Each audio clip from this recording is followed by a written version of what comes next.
In Dear friends, in this session, we'll be discussing on various types of business models and diversity of a business model, which is also said to be the changing business models. Let's begin with the various types of business models. It includes advertising, affiliate, brokerage, creates that is also known as the customization, crowdsourcing, disintermediation, fractionalization. All these are what creates a value to the customers. The major objective of business model is to create a value to the customers. Okay, so let's understand each and everything in depth. First one is advertising. The advertising business model has been around a long time and has become more sophisticated as the word has transited from print to online. Nowadays, we are seeing that in YouTube, in anything, OTT platforms, everywhere, the online advertising has become famous. The fundamentals of the model revolve around creating content that people want to read or watch and then displaying advertising to your readers or viewers.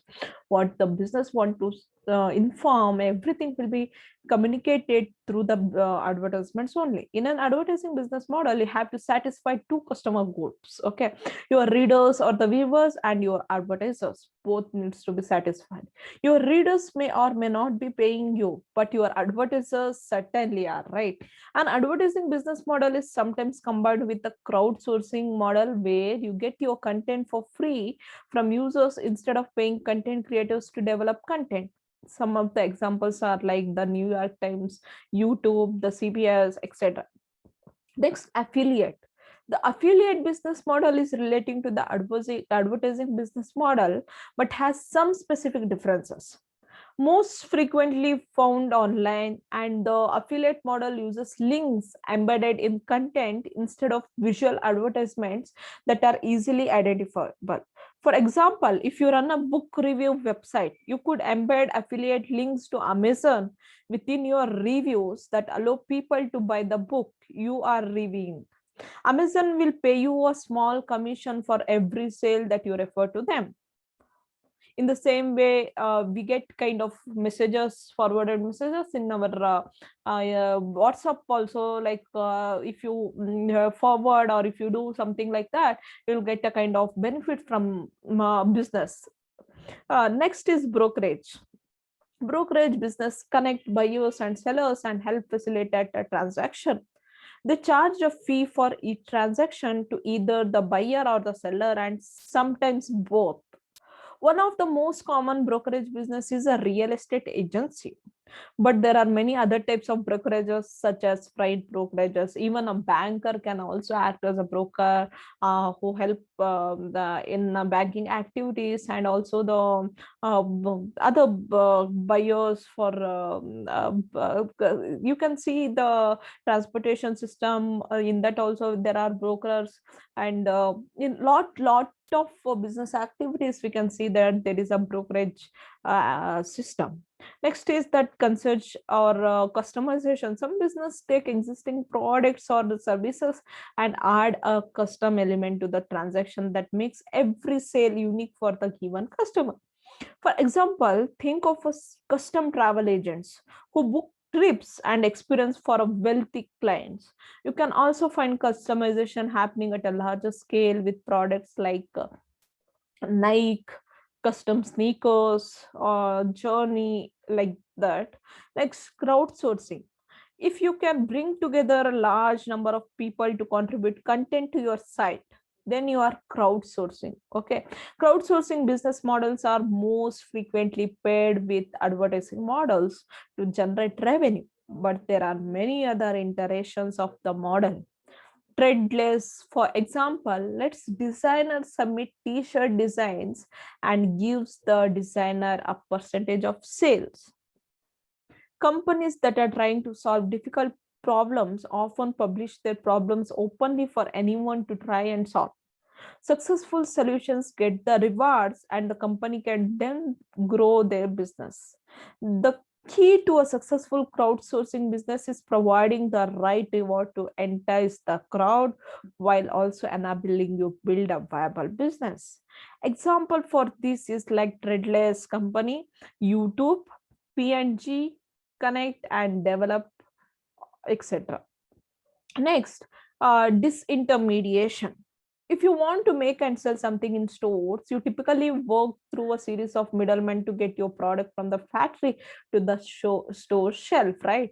Disintermediation is when you sidestep everyone in the supply chain and sell directly to the consumers, allowing you to potentially lower your cost to your customers and have a direct relationship with them, like Dell does. Next, fractionalization.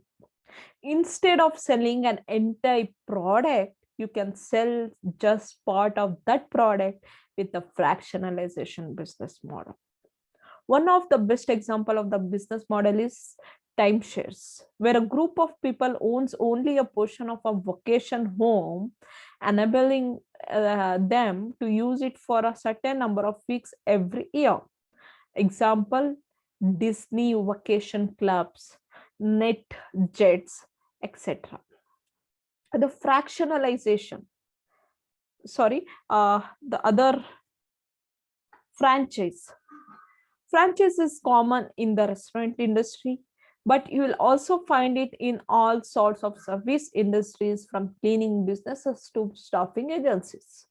In a franchise business model, you are selling the recipe for starting the running a successful business to someone else. For example, McDonald's. You can have a franchise of a McDonald's that producing the whatever the product they offer in the other McDonald's stores, and you can offer the same and enjoy the profits whichever comes.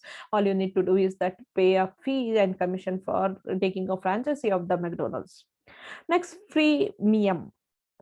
With the freemium business model, you are giving away part of your product or service for free and charging for premium features or services.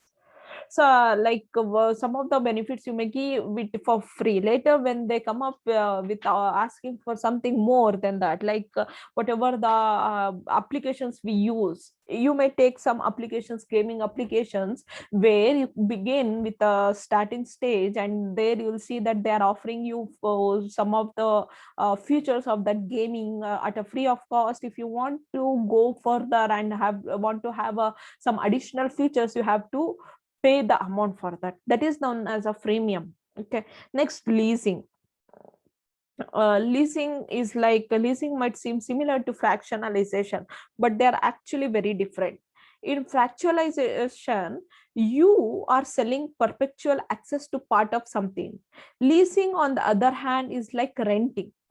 At the end of a lease agreement, the customer needs to retain the product that they were renting from you.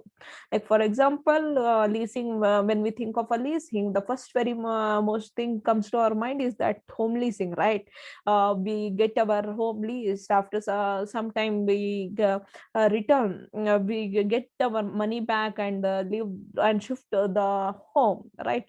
In the same way, you can lease your machineries, you can lease the other aspect, business related things, that could be any assets, that could be cars, anything. Next, low touch. With a low touch business model, companies lower their prices by providing fewer services. Some of the best examples of this type of business model are budget airline and furniture sellers like IKEA. IKEA is the biggest furniture seller, and this one, the a great airlines companies which offers you at a cheaper rate of traveling is what the examples for low touch. In both of these cases, the low touch business models means that customers need to either purchase additional services or to do something themselves in order to keep costs them down. Next is marketplace.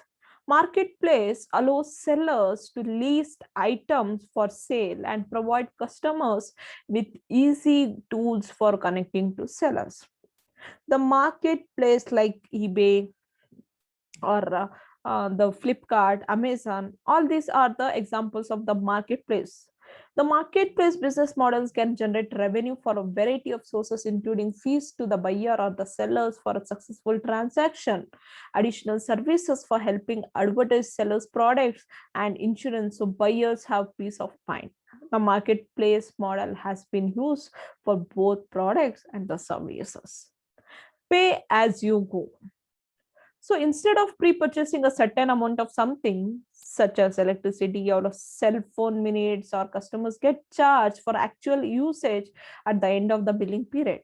The pay-as-you-go model is most common in home utilities like water companies or any internet billing companies. All those internet supplying companies, all those companies follows the pay-as-you-go kind of strategies also. Next, razor blade.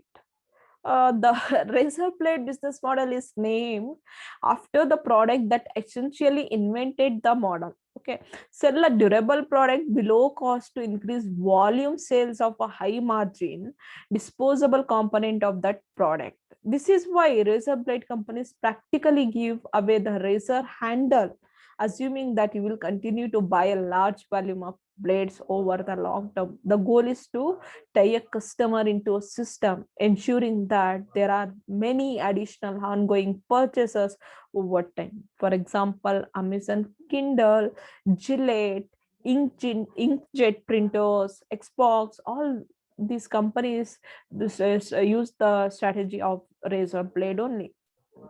Reverse razor blade. This is like flipping the razor blade model around. You can offer a high margin product and promote sales of a low margin companion product. In the razor blade, you are offering a low margin product, companion product, and asking for a promoting a high margin product. In this, it is opposite. Okay, in this, you are offering a high margin product and promoting sales of a low margin companion product.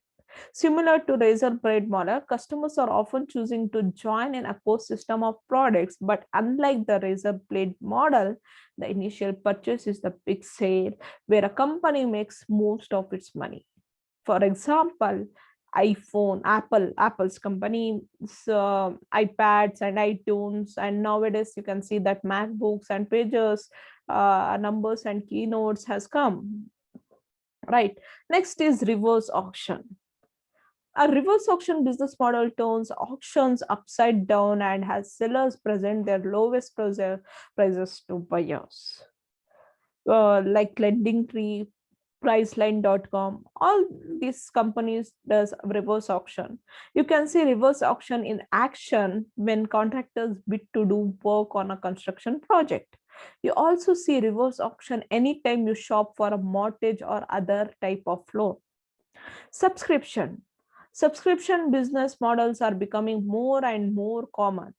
In this business model, consumers get charged a subscription fee to get access to our services. While magazines and newspaper subscriptions have been around for a long time, the model has now spread to software and online services like Netflix, Amazon subscription, and Hotstar premium subscriptions like that. All those things are, this is by no means an exclusive list of all the business models that exist, but hopefully it gets you thinking about how you might structure your business. Next, we'll understand the diversity of business model or changing business models.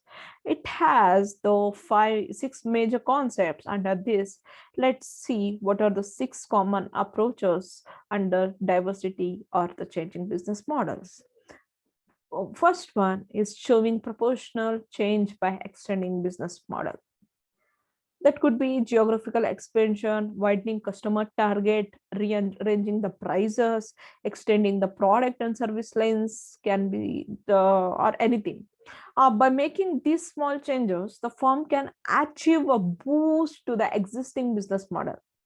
For example, a company called WW Granger's customers enjoy convenient placing of orders through geographical branches, phone fax, or teletype machines. Adding web channels to sales strengthen the Grainer's business model. Okay. Next is changing the distinctive factor of the existing business model. When there is a competition based on price, the firm changes its value proposition by redefining its existing business model. For example, market leader which manufactures semiconductor testing equipments rope in customers with innovative products but brings in revenue through a steady stream of product enlistments and efficient service. Here we could take an example of Geo. Geo, though they are going, they have a cheap rate of internet offerings in a market. What is making them to get a kind of revenue? Though it is comparatively offering a less cost the services, networking services to the customers. It is the steady factor what they have followed. Next is the replicate a model in new domains. Keeping your business in a single domain will definitely not help you sustain in the market. You have to keep on moving from one model, one domain to the other domain. Like we have lot many companies in our India also, which has a different domains in a under a single umbrella brand of the company. So like Reliance Industries, Tata Groups, all of them have a different kind of domains under the same company brand. By using the same business formulas, companies can introduce the new products into the new market. That is what the replicator model in the new domain is. Next, including other models of acquisitions to firm portfolio. Through acquisitions and mergers, companies regain their operating profit positions. For example, Facebook is an example where, to avoid any kind of competition which is arising from the WhatsApp and the Instagram, it acquired the whole WhatsApp and the Instagram companies, because Facebook was a 2004 established company, as you people know. Since then it had a lot of market share. When we people started using our internet, and when we got to know there is something called social networking existing in the market, that was the only company and most of the market share. And after that, when we people started using and having access to the WhatsApp or Instagram kind of social networking, Facebook started feeling that these companies are the major problem creating companies, competitors for this, for the Facebook. That's why it acquired the WhatsApp and the Instagram. That is a kind of model which helps in the business growth. Next is identifying existing capabilities and implementing to create new models. As a business, when you are aware of your strengths, your weaknesses, your opportunities, and the threats, all you need to do is that convert your weaknesses into threats, convert your challenges into opportunities, and by using your strength, create more opportunities. By using your strengths, create more opportunities, and whatever the opportunities are already available, utilize that. That is what helps you in identifying your existing capabilities and also helps in creating new models and implementing those new models. Next, making fundamental changes in the model. It is not good to keep on sticking into a same rigid model and following the same aspects which you were following previously or following currently. It is always expected that you keep changing the model and make some changes as per the changes occurring in the market. That is what helps you in growing. And if you find anything is not fine to change, then it is fine, up to you. But it is always suggested go with the flow and change according to the changes what is happening in the market. And whether if it is useful for you, you should definitely go for a flexible model instead of going for a rigid model. So this is what about the model of a business. Hope that you people have understood. Thank you very much.